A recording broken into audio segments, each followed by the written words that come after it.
আসসালামু আলাইকুম। এখন দেখবেন সংবাদ শিরোনাম। রাজধানীতে স্বেচ্ছাসেবক দলের নেতাকে হত্যার ঘটনায় পরিবারের মামলা। জানাজা হবে নয়াপল্টনে, এখনো জানা যায়নি মোটিভ। আইনের ভিত্তিতেই হবে প্রার্থিতা ফিরে পাবার আপিল নিষ্পত্তি, জানালেন সিএসসি। লেভেল প্লেইং ফিল্ড নিশ্চিত করবে কমিশন।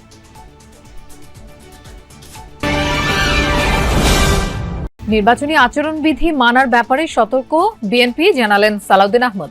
অভ্যুত্থানে শহীদের শ্রদ্ধা জানাতেই তারেক রহমানের উত্তরবঙ্গ সফর। এলপিজি আমদানি ও দেশীয় উৎপাদনে ভ্যাট কমালো সরকার। 6 দফা দাবি আদায়ে অনড় ব্যবসায়ী সমবায় সমিতি। বিকেলে বিইআরসির সাথে বৈঠক। এতক্ষণ দেখছিলেন সংবাদ শিরোনাম, এখন দেখবেন বিস্তারিত। রাজধানীর পশ্চিম তেজতুরি বাজার এলাকায় স্বেচ্ছাসেবক দলের নেতা আজিজুর রহমান মুসাব্বিরকে গুলি ছুড়ে হত্যার ঘটনায় মামলা করেছে পরিবার। অজ্ঞাত 5 জনের বিরুদ্ধে তেজগাঁও থানায় এই মামলা দায়ের করা হচ্ছে। সকালে স্ত্রী সুরাইয়া বেগম বাদী হয়ে মামলাটি দায়ের করেন। তিনি জানান, কয়েকদিন থেকেই মৃত্যুর সংখ্যার কথা জানাচ্ছিলেন মুসাব্বির। তার মরদেহের ময়নাতদন্ত শেষে নয়াপল্টনে বিএনপির কেন্দ্রীয় কার্যালয়ে নেওয়া হবে।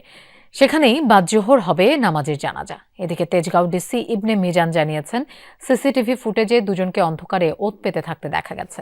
হত্যাকাণ্ডের নেপথ্যে কি আছে সেই বিষয়ে তদন্ত চলছে। চাঁদাবাজির বিষয়টি মাথায় রেখে এগোচ্ছে পুলিশ। শুটারদের গ্রেফতারে চলছে অভিযান। বুধবার রাতে ওই নেতাকে গুলি ছুড়ে হত্যা করে দুর্বৃত্তরা। তিনি স্বেচ্ছাসেবক দলের ঢাকা মহানগর উত্তরের সাবেক সাধারণ সম্পাদক। এ ঘটনায় ক্ষুব্ধ প্রতিক্রিয়া জানিয়েছেন সংগঠনের নেতাকর্মীরা। নির্বাচন বানচালের উদ্দেশ্যেই এই হত্যাকাণ্ড, এমন অভিযোগ সতীর্থদের। প্রায় সময় বলতো যে আমার তো অনেক শত্রু হয়ে গেছে, আমাকে যে কোনো সময় মেরে ফেলবে, তোমরা জানতেও পারবে না, হুট করে দেখবে একদিন আমাকে মেরে ফেলছে। আশা করি আইন শৃঙ্খলা বাহিনী ওনারা জরুরি পদক্ষেপ নেবেন। আর এই ঘটনা তো ঘটতেই আছে, আগেও ঘটছে, এখনও ঘটতেছে, ইন ফিউচারেও হয়তো বা হবে। তো এগুলো আর সুষ্ঠু তদন্ত না হলে আমার মতো অনেক ফ্যামিলি এরকম হয়ে যাবে। ডিবি টিমও কাজ করে যাচ্ছে, র্যাবও কাজ করে যাচ্ছে।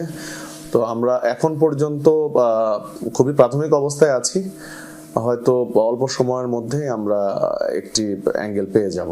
এখন আগে উপপুলিশ কমিশনার তেজগাঁও ইবনে মিজান, তার সাথে কথা হয়েছে এবং তিনি বলেছেন যে তারা সিসি ফুটেজ দেখে দুজনকে শনাক্ত করতে পেরেছেন এবং তাদের নাম, ঠিকানা, পরিচয় সেটি এখন তারা সেই তথ্য অনুসন্ধান করছেন এবং কেন এই হত্যাকাণ্ড সেটি তারা তাদের প্রাথমিক ধারণা যে চাঁদাবাজি সংশ্লিষ্ট বিষয়ে নিয়ে কোনো সমস্যা হতে পারে।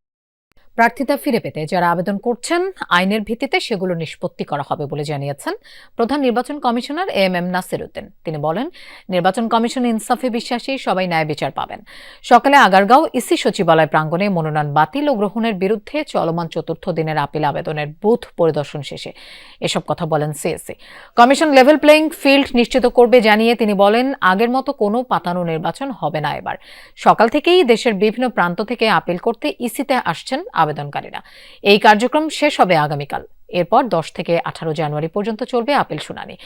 গত 3 দিনে আপিল আবেদন জমা পড়েছে 295টি। আমরা আইন অনুযায়ী একদম ইনশাল্লাহ দেখবেন আপনারা ন্যায় বিচার পাবে। হিয়ারিং হওয়ার পরে দেখবেন আপনারা যে আইন অনুযায়ী যা হবে, বিধিবিধান অনুযায়ী যা হবে, আমরা সেই ধরনের সিদ্ধান্ত দেব। এবং আইন তো সবার জন্য সমান, সবাই তো মানতে বাধ্য হবো, তাই না? কোনো পাতানো নির্বাচন হবে না, রাষ্ট্রপ্রধান আমারও দরকার হবে না। নির্বাচনী আচরণবিধি মানার ব্যাপারে বিএনপি সতর্ক। অভ্যুত্থানে শহীদের শ্রদ্ধা জানাতেই ভারপ্রাপ্ত চেয়ারম্যান তারেক রহমান উত্তরবঙ্গ সফর করবেন। রাজধানীর গুলশানে বিএনপি চেয়ারপারসনের কার্যালয়ে একথা বলেন দলটির স্থায়ী কমিটির সদস্য সালাউদ্দিন আহমদ। এ সময় সাংবাদিকদের প্রশ্নের জবাবে তিনি বলেন, রাজধানীতে স্বেচ্ছাসেবক দলের নেতাকে হত্যা বিচ্ছিন্ন ঘটনা। পতিত ফ্যাসিবাদী শক্তি দেশের গণতান্ত্রিক যাত্রাকে ব্যাহত করতেই আইন শৃঙ্খলা পরিস্থিতির অবনতি ঘটাচ্ছে, এই শঙ্কা প্রকাশ করেন তিনি।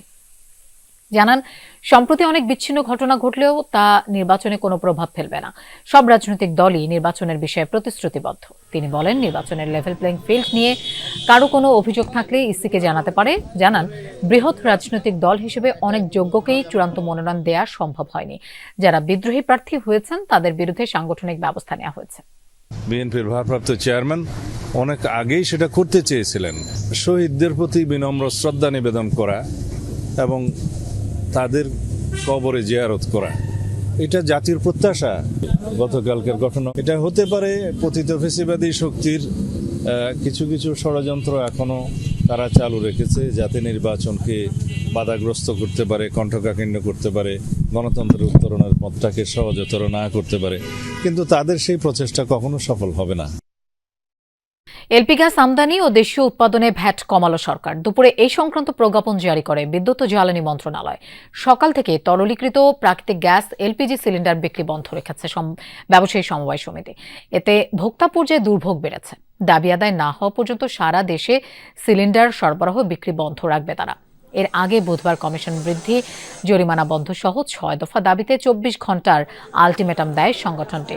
এ বিষয়ে সারা দেশের পরিবেশক ও খুচরা বিক্রেতাদের জন্য একটি নোটিশ জারি করে ব্যবসায়ী সমিতি। এতে বলা হয়, সব কোম্পানির প্ল্যান্ট থেকে এলপিজি উত্তোলনও বন্ধ থাকবে। বিকাল 3টায় এনার্জি রেগুলেটরি কমিশনের সাথে সমিতির নেতাদের বৈঠক হওয়ার কথা রয়েছে। গত কয়েকদিন ধরেই সরকার নির্ধারিত দাম 1307 টাকার বদলে কয়েকশো টাকা বেশি দরে বিক্রি হচ্ছিল গ্যাস সিলিন্ডার। যৌথভাবে বসা তারা দ্রুত একটা আলোচনা আসুক, আসে আমাদেরকে একটা রেট দেখ, ওই রেটে যেহেতু বিক্রি করলে আমাদেরও জরিমানা না হয়, কোনো গ্রাহকের জন্য কোনো ক্ষতি না হয়। বাধ্য হয়ে যে রেট দেওয়া থেকে 20-30 টাকা বেশি ব্যস্ত হইতেছে পাইকারি কাছে, তো এতে আবার ভোক্তাগুলি তার জরিমানা করতেছে। এই জন্য শুধু শুধু জরিমানা দিয়ে তো তার আমাদের লাভ নেই, এই জন্য আমরা বন্ধ করে দিচ্ছি। আগে যেরকম আমরা 1200 বা 1250 কিনতাম, এখন এটা 1800 লাগে। এগুলো একটা ভোগান্তি, আবার গ্যাসও পাওয়া যায় না। সাধারণ কেটে খাই, ওর অবস্থা কি হবে? তো এটা যদি বন্যমজুর নিয়ন্ত্রণে না আসে, তা আমরা কি করে খাবো, কি করে বাঁচবো? হ্যাঁ লোপা, এলপিজি বিক্রি বন্ধ থাকায় আসলে জনভোগান্তি তীব্র। আমি কারওয়ান বাজার থেকে শুরু করে কাঁঠাল বাগানের বেশ কয়েকটি পরিবেশকের দোকান ঘুরে ঘুরে দেখেছি। এই মুহূর্তে আসলে বেশিরভাগ পরিবেশকরাই তাদের দোকান বন্ধ রেখেছেন। তারাও আসলে বলছিলেন যে গত 2-3 দিন ধরেই আসলে গ্রাহকরা তাদের চাহিদা নিয়ে আসছেন, কিন্তু তারা তাদের চাহিদা পূরণ করতে পারছেন না। তারা তাদের খালি সিলিন্ডারগুলো শুধু জমা দিয়ে যেতে পারছেন, এমনটাই তারা জানাচ্ছিলেন।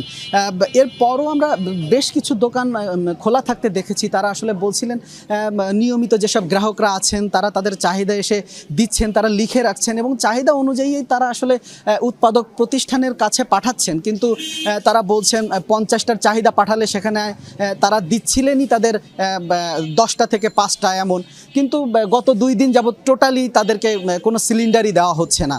এতে তারা পরিবেশক হিসাবে যেমন ভোগান্তিতে পড়েছেন, পাশাপাশি যেসব গ্রাহকরা তাদের কাছ থেকে নিয়মিত সিলিন্ডার নেন তারাও আসলে ভোগান্তিতে পড়েছেন। এখানে আসলে তেমনই একজন গ্রাহক আছেন, আমরা একটু তার সাথে ছোট করে কথা বলতে চাই যে এই যে সিলিন্ডার পাচ্ছেন না, এটা আসলে কেমন ভোগান্তি? জি, আমরা তো অনেক